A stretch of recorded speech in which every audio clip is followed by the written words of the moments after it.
Alrighty. Yep. We are off and running on episode 43. 43. This guy forgot. Thanks. Yeah, well, what can I say? 2 weeks. No, we're not 2 weeks. I just told you 10 minutes ago, and this guy forgot. 2 weeks. It was 2 weeks since our last one. Yeah. Because I got caught up in travel and stuff like that, which I knew was going to be a problem. But where'd you end up going? So I was in Cincinnati 2 weeks ago, and then I was in South Dakota this week. This week. Okay.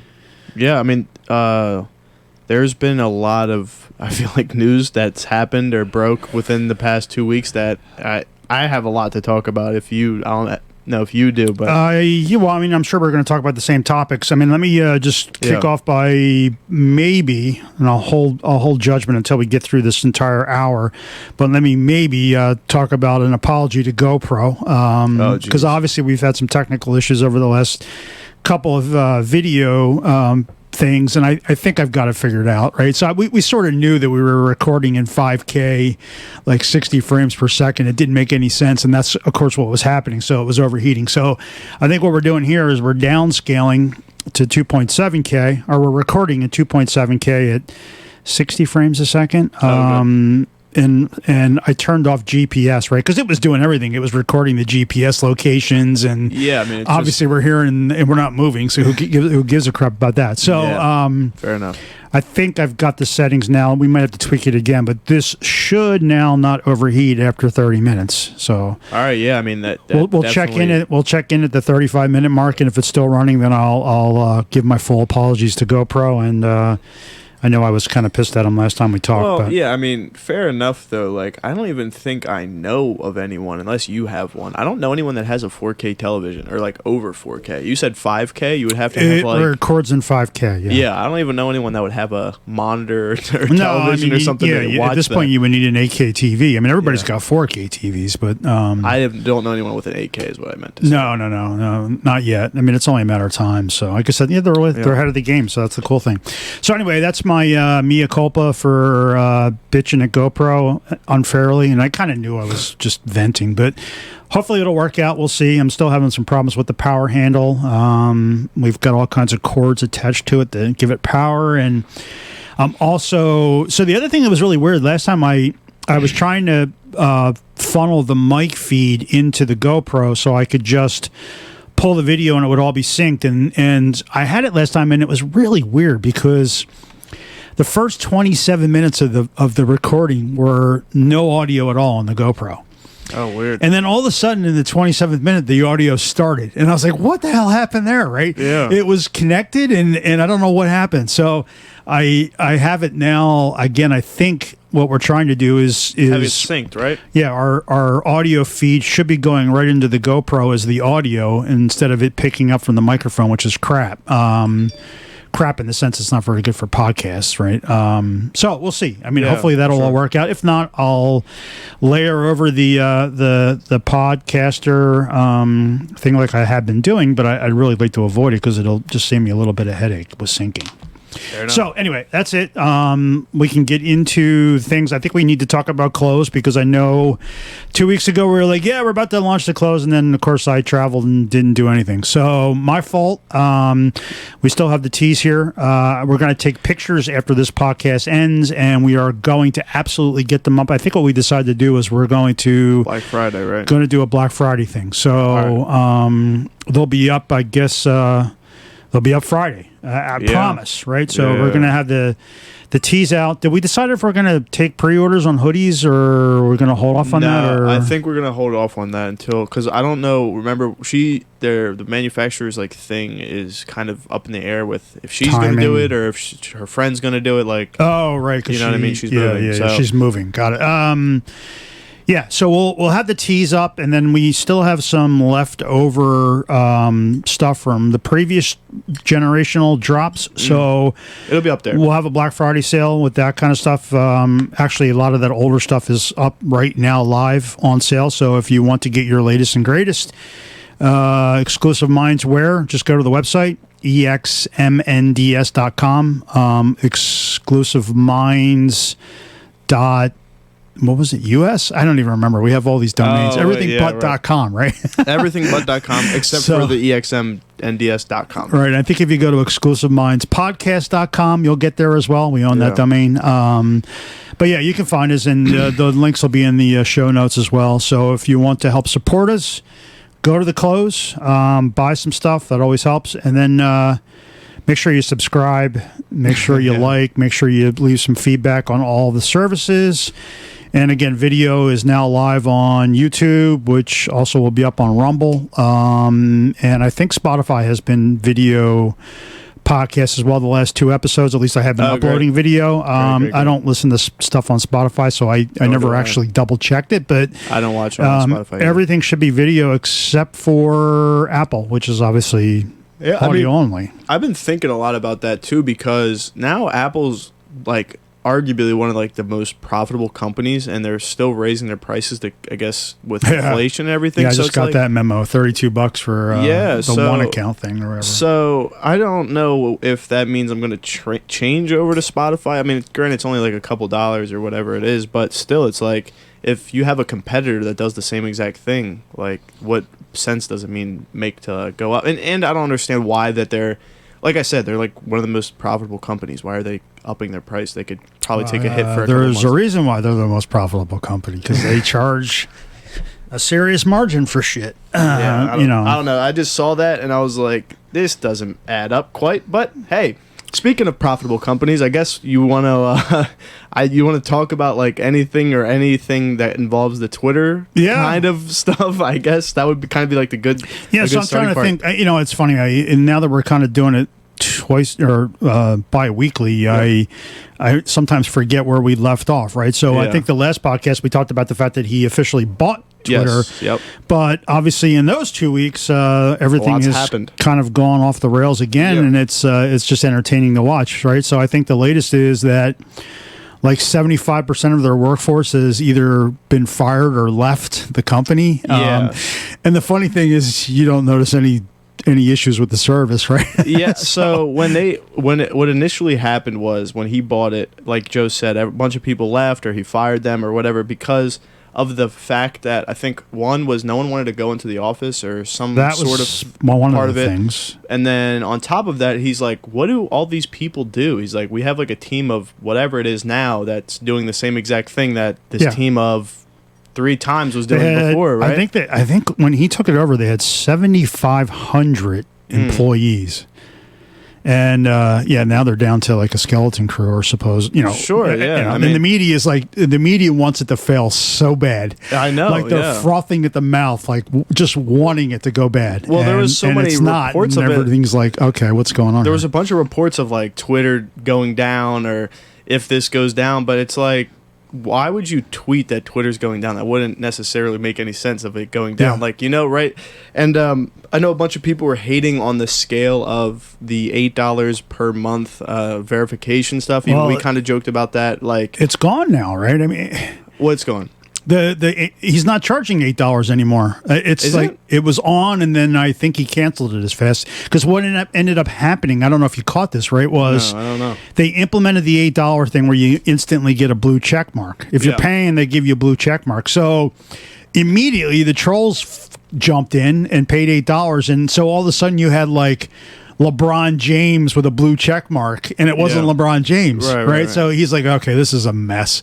So I think as fast as they started, it's been killed again until they can kind of figure it out. I'm not too sure. I know that he was doing some of like the polls to kind of catch the bot accounts, which was kind of helping things. Yesterday. Well, I mean, they did the thing with Trump too, right? So, and I think that was like it was like a 2-for-1. Like they were posting that up to kind of see if they should get him back on the site or whatever, but also like because you could do like geolocation with that as well to see like where all these like mass like poll votes are coming from and everything like that. So I think it was like a 2-for-1 trap. Like he got a bunch of the bots out of there. I think he said there was 134 million views on that poll. And there was like 52 million votes or something like that. So yeah, it was crazy. And then it was weird too because and not to like stay on the topic of like this too long of us, because I know there's a lot of people that don't really like him now anymore that he's taken over Twitter. Oh no, everybody hates him. The liberal just side kind of like it, a switch that flipped or something. I mean, maybe that's how it looks, at least to me. But there was a bunch of his, I guess, former employees like calling him out on Twitter, and then he just like fired them on Twitter. It was like so ironic. It was like someone was like saying something, and I don't know. It was just weird. This series of events that happened. But yeah, I mean, there were current employees of Twitter that were like basically trashing Elon Musk on Twitter, and right. He's like, okay, yeah, you're fired. Yeah, I mean, it's like okay, that does, and that doesn't even have to do with his name, right? It doesn't even have to do with Elon Musk. That's like if your boss in general, right? Like you were to try to one up your boss on a public platform, obviously you're gonna get fired. Getting the axe, right? So did you see the other thing was, so everybody was pitching a freaking fit about the fact that he was killing all of the perks. All of these stupid perks that were being offered. Oh, yeah. I saw the that. list was just... I mean, I couldn't even believe I was listening to some of this shit. The one thing that stuck out to me was the $400 daily spending limit for food. Yeah, that was costing them like $4 million a year. Right. Just to pay for lunch for employees. And he killed that program. And of course, everybody's freaking out at Twitter going, oh, how could you do that? And it's like... 99.9% of American workers, right, don't get their lunches picked up by the company. Well, no, I mean that's not wrong. I mean, I have a friend that actually gets his lunch paid for by his boss, but we're talking like maybe like a $20 lunch, right? We're not talking $400 per meal, right? That's just kind of ridiculous. There was dry cleaning, there was pet sitting services, there was all of this shit that was like, and I get it. Hey, if you're on the receiving side of that, you want it, right? And you probably get entitled to it, I guess, over time, right? But I'm like, the reality is when you have somebody who starts to look at it and say, this company's not making any money, and we got to start tightening the belt. Hey, welcome to the real world, man. You don't get that shit. I agree, and I also think that there was a lot of jobs that they found that weren't like real, like not real jobs, but not like as beneficial or not as like you said, they're going down to like a more bare bones team, and we've seen that it still operates the same. So it's just like a bunch of people entitled to, I guess, the old customs that they had previously. Now, oh, God, what was I going to say? God damn it. Oh, yeah, they're trying to move it to a streaming platform. Like, I think he's trying to get, like, I know they're doing, like, the World Cup coverage, and they're trying to outsource YouTubers, like, to give them 10% more than YouTube would give them. Because he's trying to make it more of, like, a TikTok he's trying platform. To bring, So that's going to be something interesting that we're going to see. I know that there was all that rumors about him paying $1 billion to Mr. Beast. Yeah. Well, no, I heard like the Logan Paul was on that too. He was trying to get him to come over and do Vine and stuff like that. And I don't know if there's any reality to it. I think it was just kind of a Twitter exchange where there was like, oh, I'll help out for, the right amount of money, and everything's about the money, right? Yeah, no, for sure. I mean, I saw a thread of tweets. I don't know if you're familiar with the gentleman by the name of Fwiz. He's like he was in the gaming space for a while, and then he switched over to YouTube gaming as like the main content guy.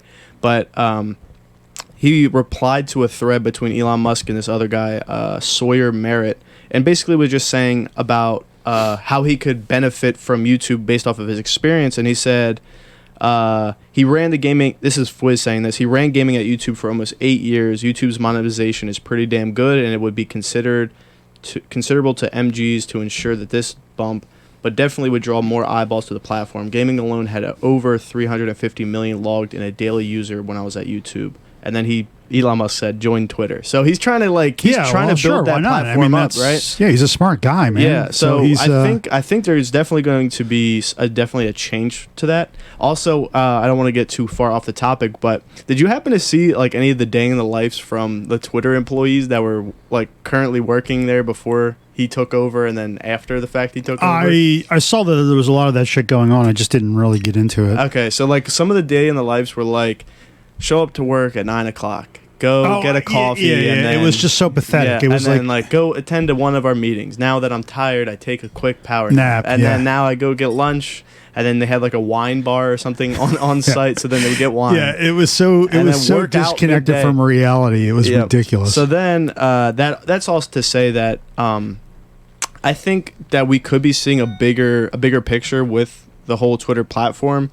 I know this kind of sounds like we're like deriding Elon Musk at this point, but like it's just like when you're looking at it from just a regular person's point of view of just looking as an outsider looking in, he's not making crazy moves, right? It's not like it's not any normal person or any average person that's looking from an outside looking in and seeing, oh, you're talking back to your boss, chopped. That's fair, normal, right? Yeah. You're getting paid $400 per lunch. Yep. Cut that policy, chopped. It's just like, I don't know where the hate or the animosity is coming from. Maybe because he leans a little bit, I guess, more towards the right side politically. Well, that people are kind of jumping on it, right? He's opening the kimono, right, and removing a lot of the shackles that were put on, I guess, conservative people, right? So he reinstated Trump. He reinstated Jordan Peterson, right? And the only person I think that he hasn't really reinstated was Alex Jones. Yeah, he said that's not going to happen. Yeah, so I mean... which makes sense. I mean, Alex Jones is, in his own right, like a crazy person, if you were to hear some of the stuff, that, you know? Right? Yeah. I think there is some truth.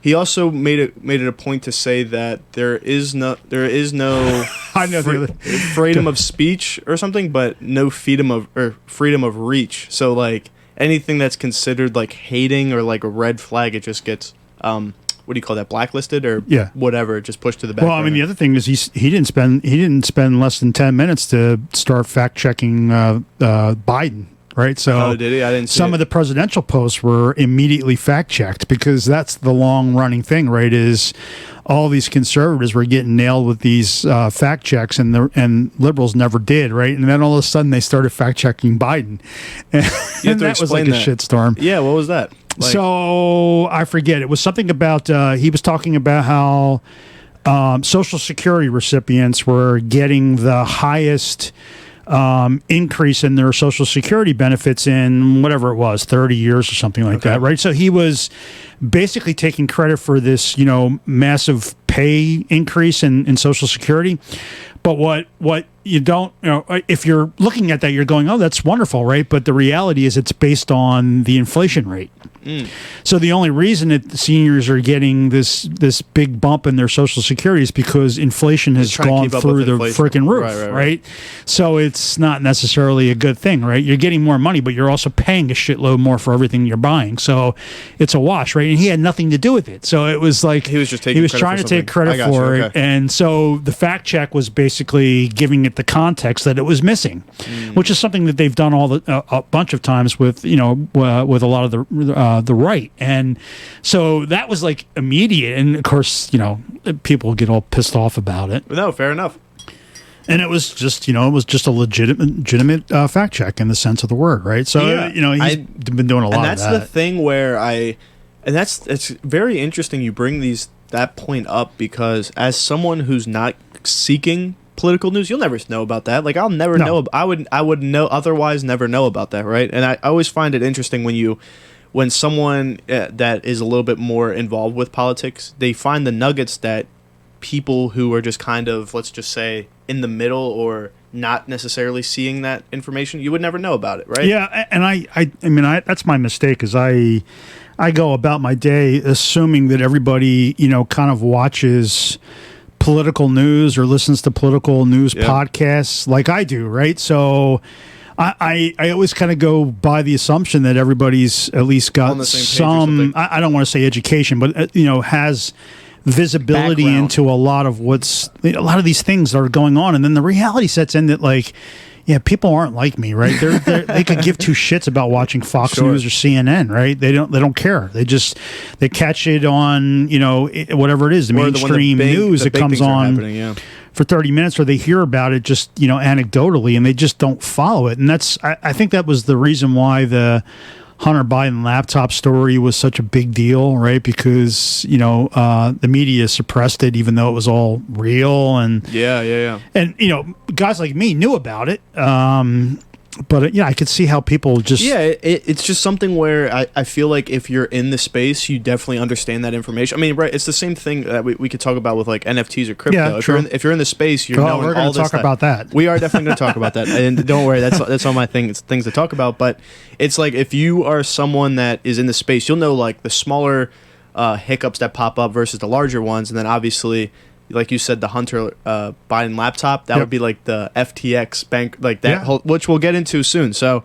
kind of staying on the topic of streaming, I saw this clip or this post from, I guess it came from Netflix, announcing that Chris Rock will make history as the first artist to perform live on Netflix, which I never thought, I never understood why they didn't act on this sooner. I feel like Netflix, having the huge platform that they have, would be a great contender with live streaming or live capabilities. I know we recently bought Hulu Live, which is the television version of Hulu, so you can see everything live and sports events and everything.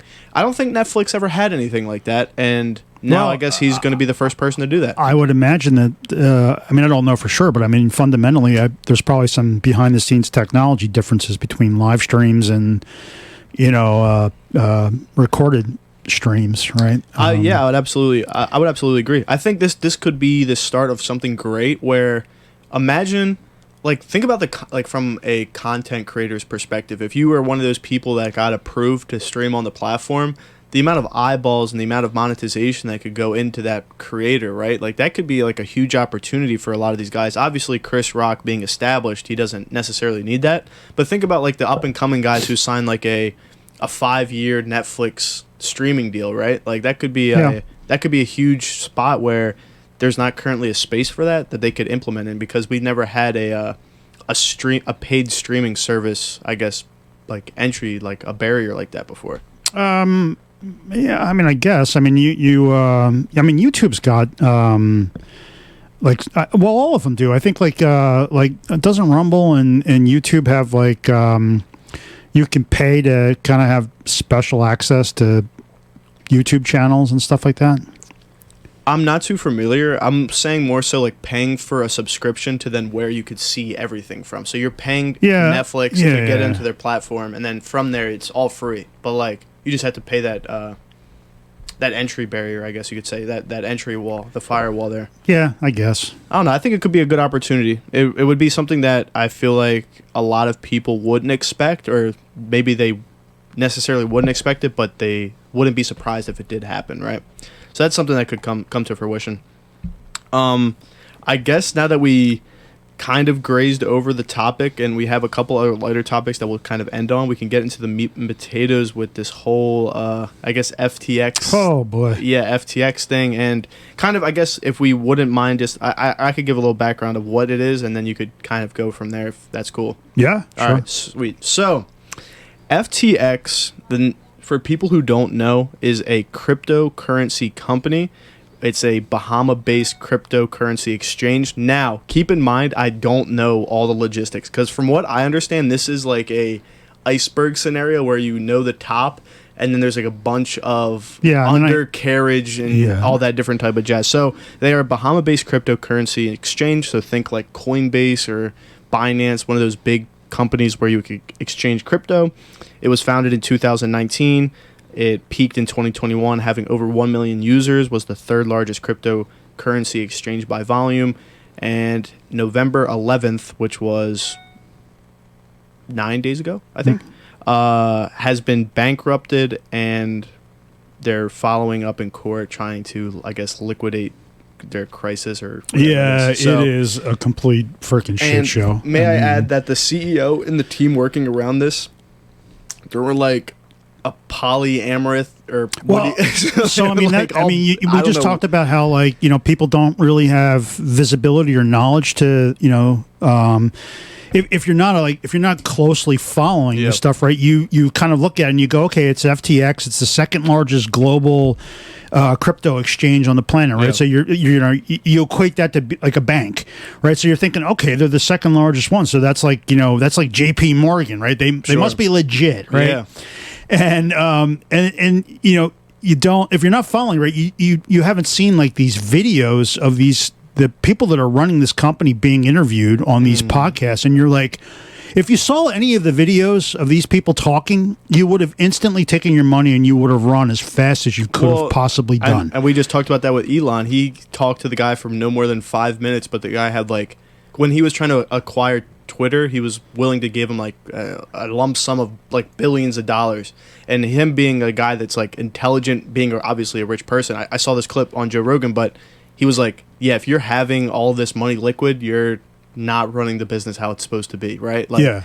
So his bullshit meter was going off immediately, but I'll let you continue what you were saying. Yeah, no. I mean, they, so the way this whole FTX thing was apparently working was, right, it was this crypto exchange, which means that people basically, would buy and sell crypto and would basically place it in holding with FTX as an exchange. So they would actually sort of be like the bank for your crypto, any of your crypto purchases. Real quick to add on to that, and what Joe's saying with that being like, this is the simplest or the easiest way, I guess, that you could say that the Web 2 generation could get into the Web 3 generation, because this is like their middleman to getting into that, right? It's like essentially a Coinbase where you could buy it directly from Coinbase. They charge a little fee. I mean, it's exactly like you know what I mean. Coinbase is a crypto exchange. So they're taking advantage of people who are not necessarily experts, or if they are experts in the space, but predominantly people who are transferring fiat like through this exchange in the easiest way. So, I mean, in theory,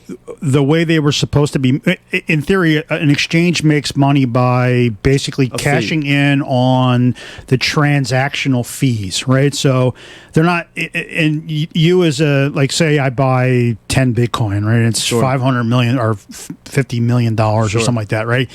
They would get, whatever it is, a 1% transaction fee. That's how in theory, they're supposed to be making their money, right? And then they're holding my $50 million in Bitcoin just like a bank would.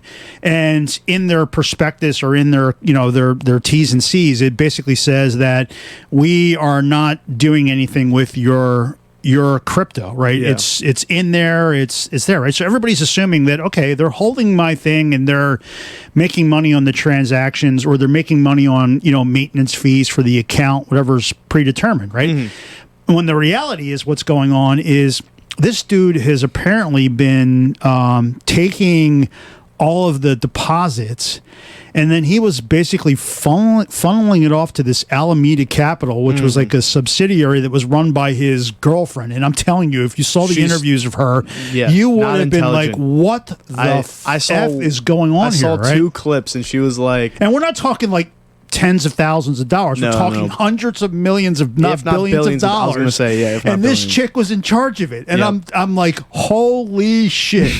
Right. And again, up until this happened, right, this is public domain information, right? She did it on this podcast, right? Yeah. But, if you're not following it closely, you would never have seen it. And it was crazy. So that was part of it. Then I think the other thing, and the reason that it all blew up was, I mean, this shit was going on and no one knew anything, or nobody cared, right? Everybody kind of knew it was shady, but no one said anything. And they actually reached out to Coinbase and were like, "Hey, we just blew through all of our money. Could you like front us or cover?"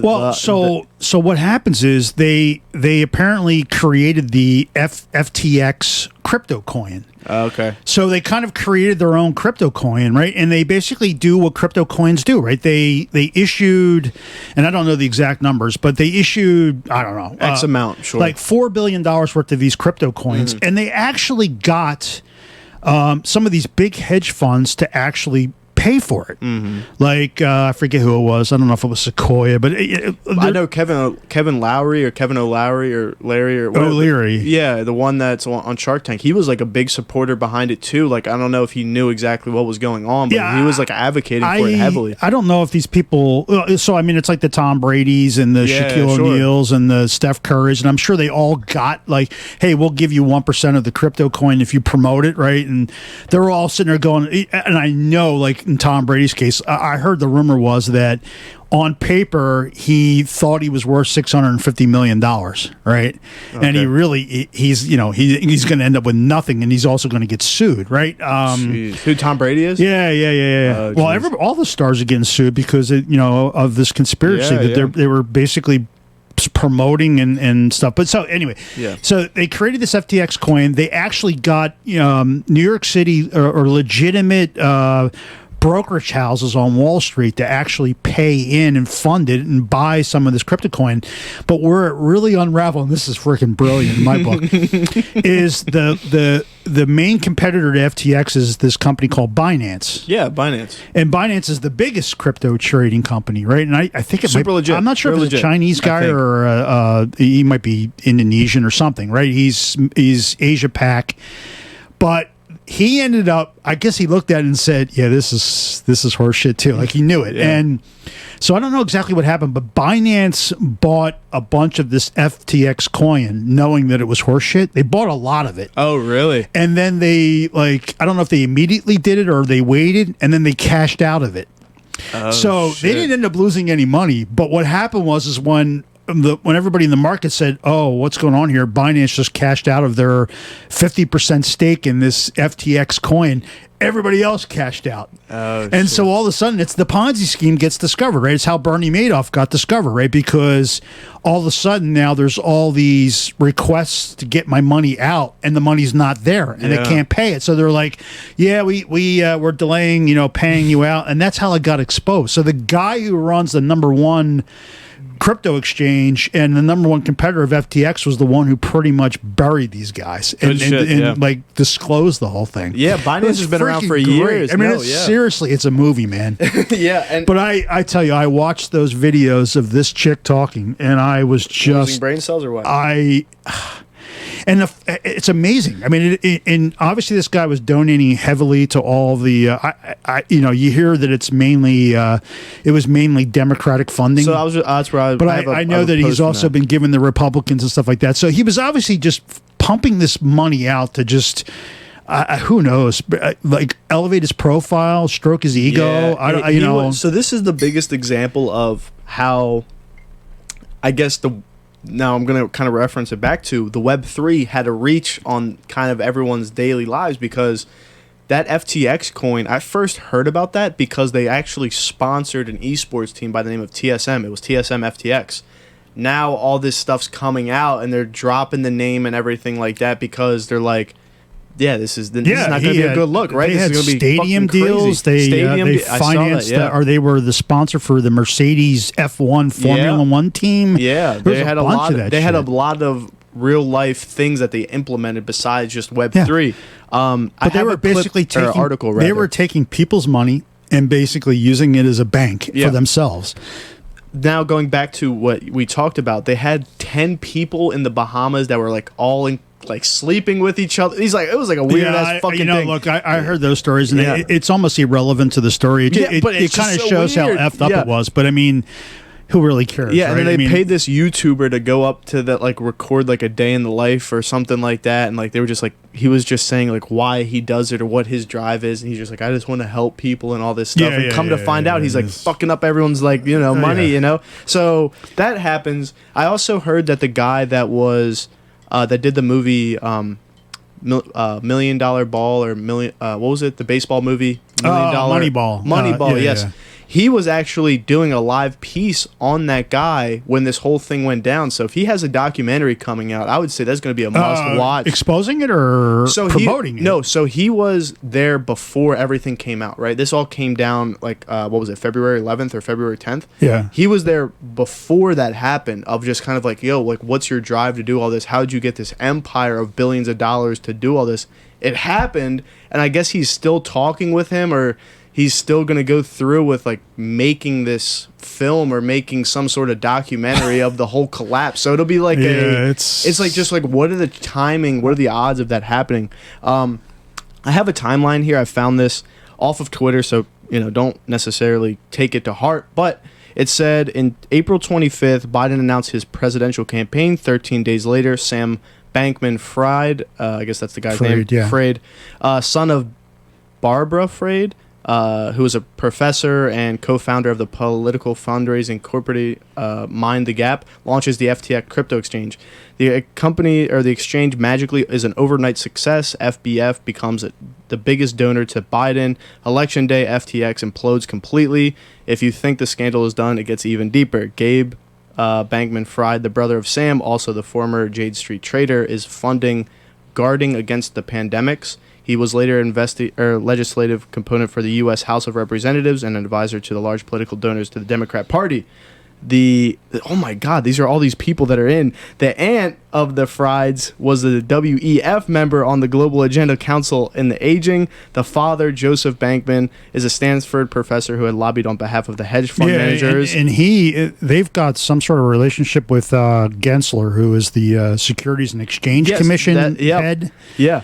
I didn't know how cheap it was. Oh, it is just freaking ugly. It's seriously ugly. So they're thinking that this is a massive money laundering operation that's just been broken open. Because, like, how did all these people get billion? Like, they're talking about, like, his mom and dad being professors at Stanford. MIT and stuff. Yeah. So, like, how is this, like, $1 billion thing? And they've spent over $1 billion for the Democratic Party of the 2024 thing. So, like, that's why I said that I don't know how true some of that information is, but on the surface level, it's an iceberg where it's like a little bit up at the top, but then you see down below of everything that's kind of going on behind the scenes, and it's just got you thinking, like, what the hell's going on here? Oh, it is seriously, seriously ugly. And they're basically saying that because of all the political donations, that's the reason why the dude's not even arrested yet, right? Because, I mean, it is so clear. Really?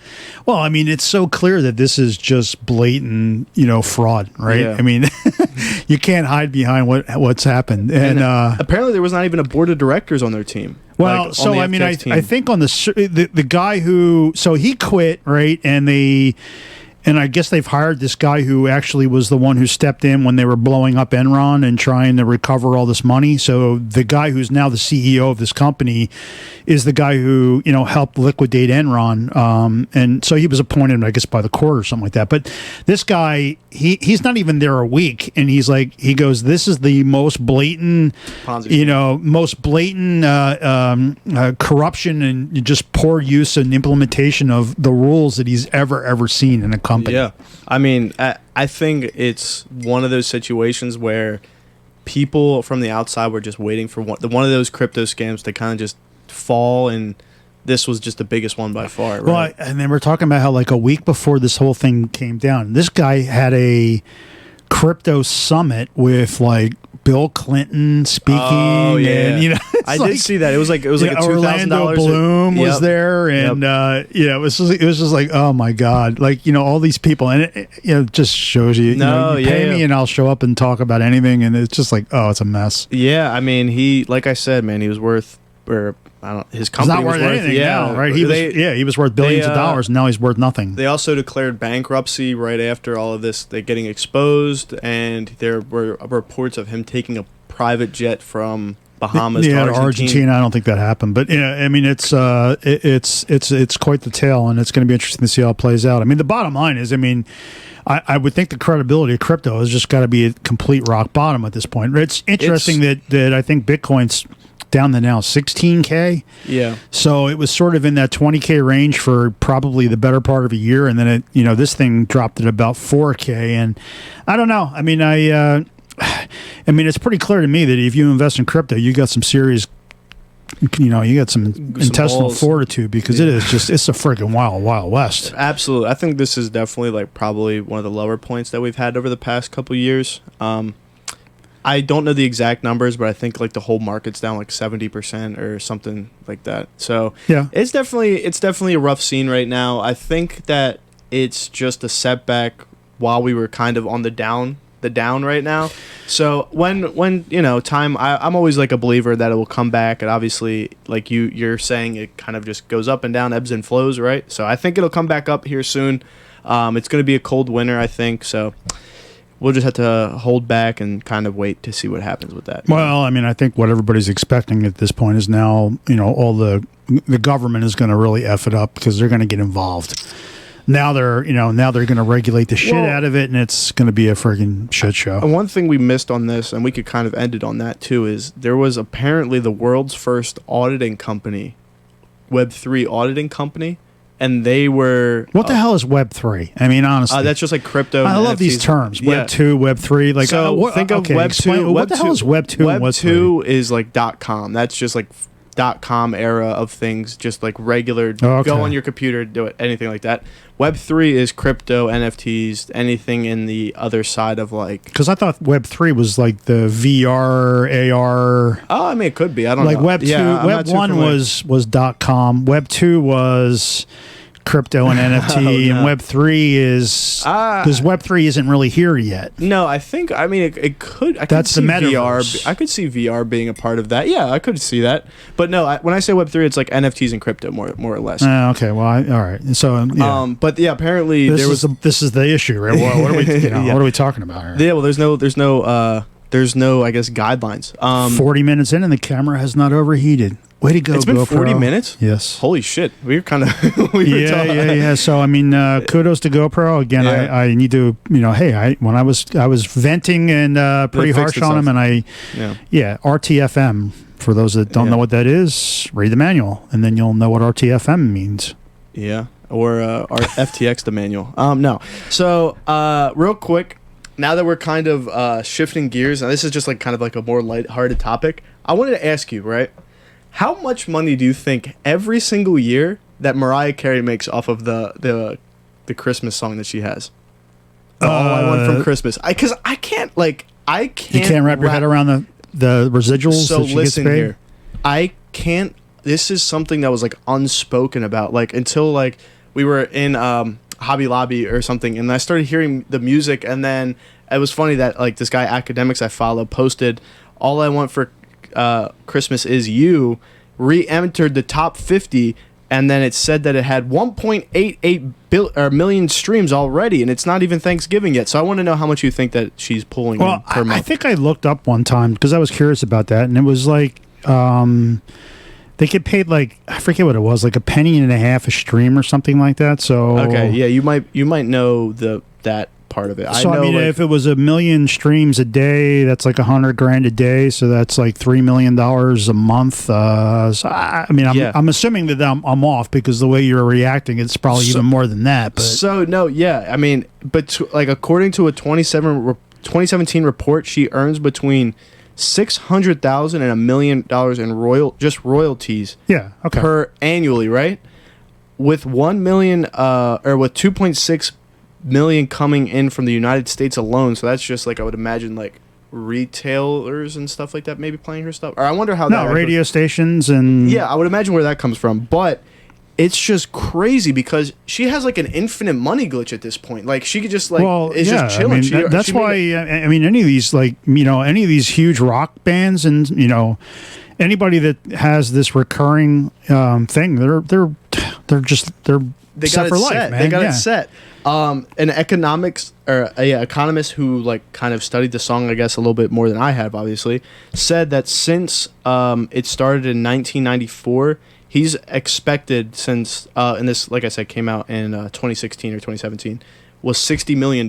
So within short span, this is why like Elvis Presley was always on the richest people list every year, years after he was dead, right? Because he just comes up with his songs were constantly played. Now, obviously, that's ebbing and flowing over time because people don't even know who Elvis Presley is anymore, right? But I mean, that's not true. Well, I mean, yeah, I know it's getting there, right? It's only a matter of time before he's kind of a distant memory. But I mean, that's why it's crazy, right? Yeah, I get it. No, like that. When I heard that, it blew my mind because you just think about it, like you, like I said, have an infinite money glitch where every Christmas someone's going to be playing that song. Think of all the radio stations across the country. Think of Sirius, in the like the stores that are playing. Every time they play like a Metallica song, Metallica's getting whatever it is. Like I said, I think it's I thought I saw like if it was a really big song, it's like $0.015 a play, right? So every time Spotify or Apple Music plays, you sit there and you listen to Yee, right?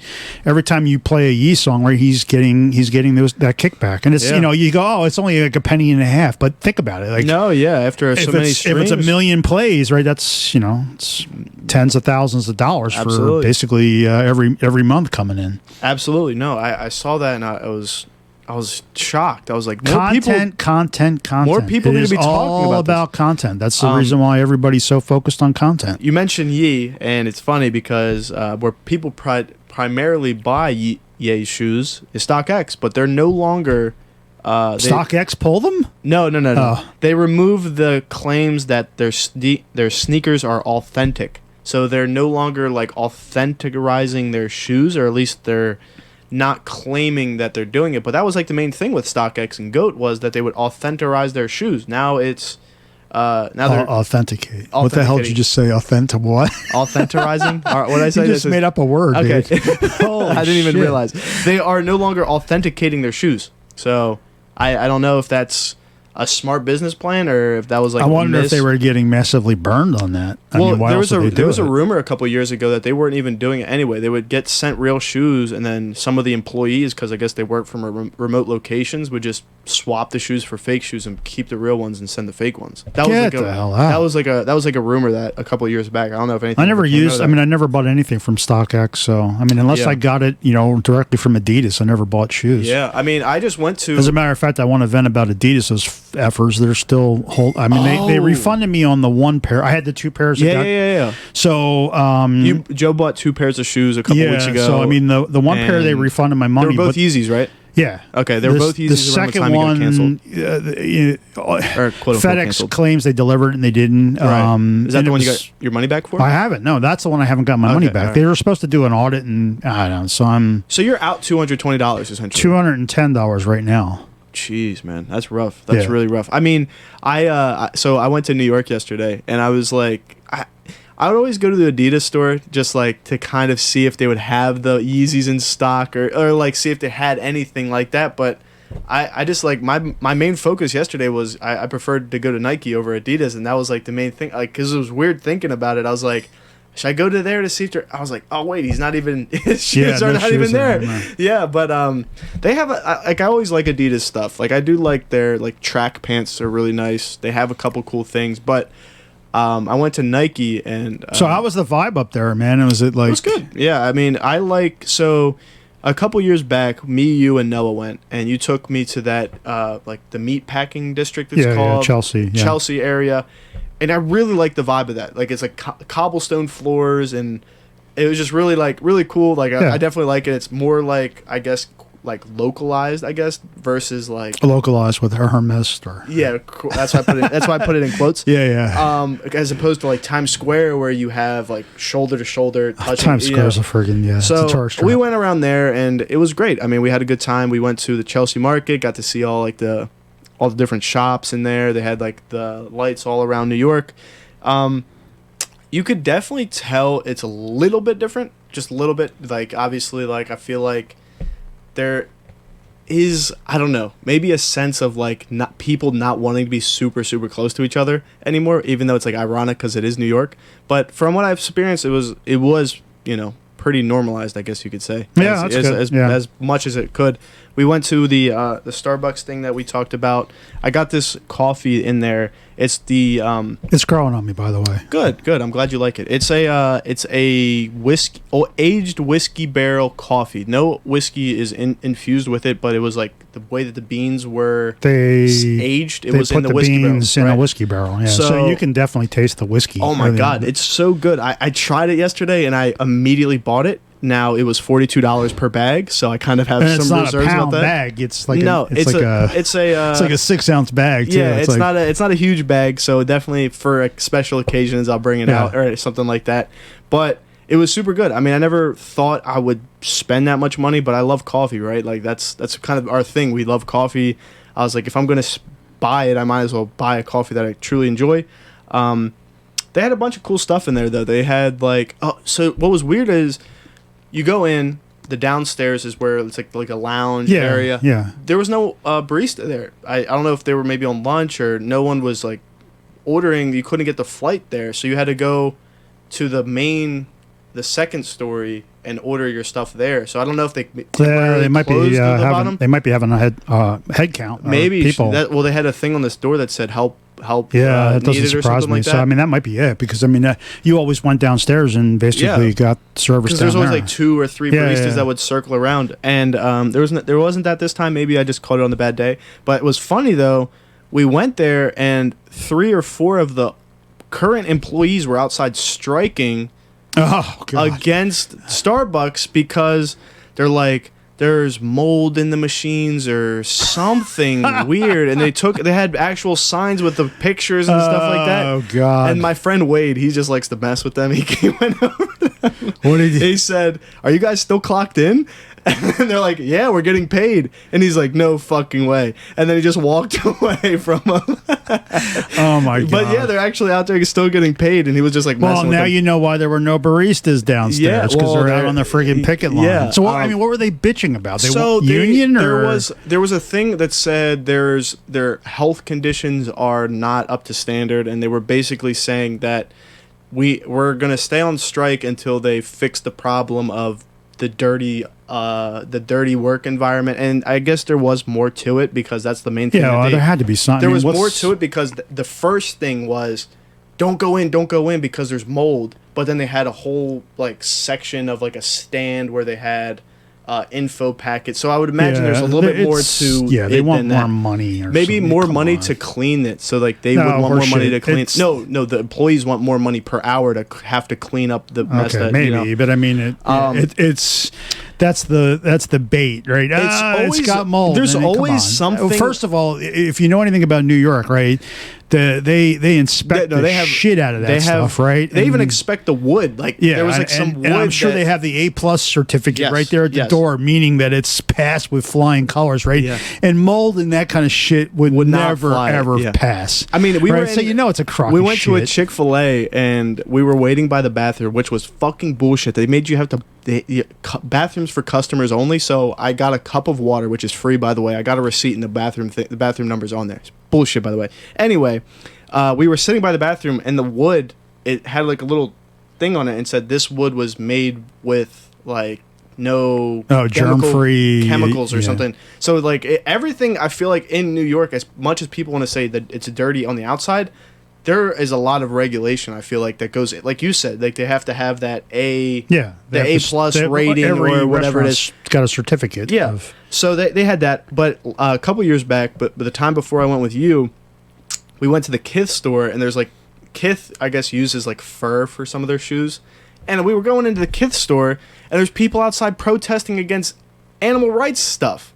And I'm like, why is it every time that I want to go into a goddamn store, there's someone protesting about it? Now, I would never buy these shoes because they're hideous for one, but it's like, it just makes you feel terrible going in there. You're getting like hackled going in. They're like, don't go in there. There's animal cruelty, and they're holding up pictures of like dogs. That's why you order on the internet. Yeah, no, for sure. You don't have to deal with any freaking widgets and people and stupid shit. Well, what else happened when I was up there? They, like I said, they were really decorated. They had the tree getting set up. It was all in scaffolding though, so we couldn't see that. They said it was supposed to be Rockefeller Plaza. Right. Yeah. Bunch of cool little stuff though. Like it was good to see the ice skating. People were still out ice skating. A bunch of cool little like holiday stuff to get you into the spirit of Christmas coming up in the holidays. So it's always cool. I don't miss New York at all. I can't remember the last time I was there. I thought you went recently, didn't you? Like when the whole monkeypox thing was going down, and you were like, "I have to go up there," and I was like, "Oh, you're gonna get monkeypox." I think I took a day trip, but that was in the summer. Actually, it was early in the summer, so it's probably like May. So I've only been up there like once this entire year, like in New York City. Well, if you and Noah want to go back up, I'll definitely take along for a day trip. I don't really. I mean, you don't have any interest in going? I don't. I just I don't know. Maybe to go up we have to go to Chelsea, that area. I feel like that's a nice little area. It is. I mean, it's a fabulous area, but it's I don't know. I mean, I'm not gonna. Yeah, I don't know. Well, Well, it's one of those. It's a situational thing because I didn't think I was gonna like it as much, and then we went up there and it was super. It was dope. Like, bro, I'm telling you, the food up there is so. Oh my god. I forgot how good that some of the food up there is compared to like around here, bro. It's delicious. You paid for it though, I'm sure. Oh geez, yeah. I was telling Ida, my girlfriend, she ordered a steak sandwich. It was like $40 for a steak sandwich and fries, and you can't even read the menu because it's all in French. Like, that's freaking beautiful. Yeah. Why would you go to a French restaurant and order a steak sandwich? First of all, it was good. It was good though. It was really delicious. Oh, get shafted, buddy. Did it say it overheated? Or it said powering off. I think the juice is out. You might be out of juice. I don't think so. What's the power? It says right there. It should be fine. Oh, yeah, it is actually. Huh. Camera lost connection. Well, I guess. I only had one more thing to talk about real quick, and then. Oh God, so annoying. No, so all of a sudden now I'm gonna. I mean, so I guess it made. Well, so we're getting better at least. It made it. I forget what it was. 45 minutes, 50 minutes. Yeah. So we're at. 55 minutes. So we almost made it, man. No, we almost did. That's good. So if I. Maybe just lower it instead of there. 2K, maybe to like 1440 or something. That should do the trick. Well, I mean, at that point, let's just do 1080 because I don't. Or 1080. I tried uploading the last one at like 4K, and I don't think it actually shows up. Yeah, at 4K. so then just do 1080. Maybe you got to pay. You got to be a paying dude to get 4K up. Who knows? Yeah. Anyway, so for those that are listening, I think we're 55 in, and we just lost the video. So camera overheated. So the last thing I wanted to talk about briefly was this guy in the inner Discord of sports gambling circle. He hit 4 out of the 5 parlays for a $10 wager. The payout was $139,760. They actually reached out to him and were like, "Hey, we'll give you $25,000 if you cash out early." He didn't take it, and the bet ended up losing to our good Philadelphian Miles Sanders. He actually didn't make the bet complete, but I think he had a round robin on it, so he ended up getting paid out maybe like $10,000. So he ended up hitting 10 for $10,000.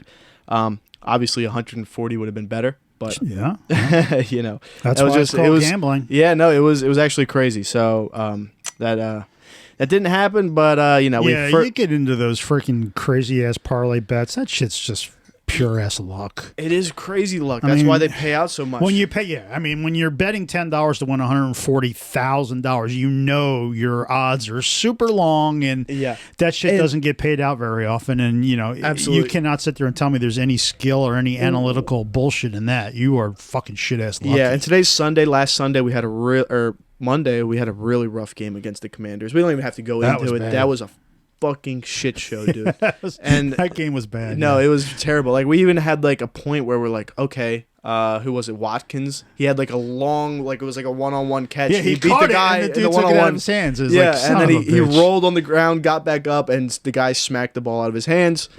It was not a good week for the Eagles. Well, they're playing today, right? Aren't they? They are playing today. Yeah. Graham hit the quarterback when he took a knee. It was just like a bunch of just small things. Yeah. But so I think that's about it. We're gonna go ahead and take pictures of the new T-shirts shortly after, like Joe said. Keep an eye out for Friday. We're going to hopefully drop those, and then shortly after, I think we talked about the sweatshirts getting in development and getting some cool stuff for that. So, get back into the rhythm of things and get into full we'll try and get some motion. We'll try and get some hoodies going so we can get those out in the winter. So, absolutely. So shouldn't take us too long. I mean, I think we love this color change stuff. You'll see it. It's dope. So you guys will definitely check. And then, that all right, cool. So and maybe we'll have a special Thanksgiving podcast because the family's coming over. So that'd be cool. Maybe we'll do a podcast there. Was it the last Thanksgiving that when there was the snake was going batshit crazy? And was it Thanksgiving? That was the last time we did it. Yeah, the snake was going nuts, and you guys were all freaking out, and I had too much to drink that day, and it was just a mess. Yeah, it was a mess, but it was a good time. It was a funny memory. I've already been told I'm not allowed to drink this Thanksgiving. So, really? Yes. Well, I'll bring over some whiskey coffee. You could pretend you're drinking. Yeah, no, that'd be cool. So, I mean, so maybe we'll do a little family podcast, get us kind of warmed up for the haunt. Oh, geez, yeah, I forgot about that.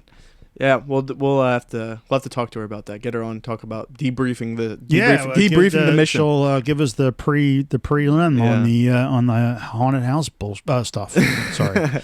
All right. Thanks for listening. I think we actually touched an hour. I didn't realize we were talking so long. Yeah. So all right, cool. Peace out. Sorry the camera didn't make it. You get about 55 minutes of video and about 5 minutes of I don't know how the hell I'm gonna. Now I gotta cut and paste the freaking audio for the last 6 minutes. So anyway, we'll figure it out. But so that's it. Later, man. We'll catch you and see us on Thursday. Happy Thanksgiving and all those other good things. Peace.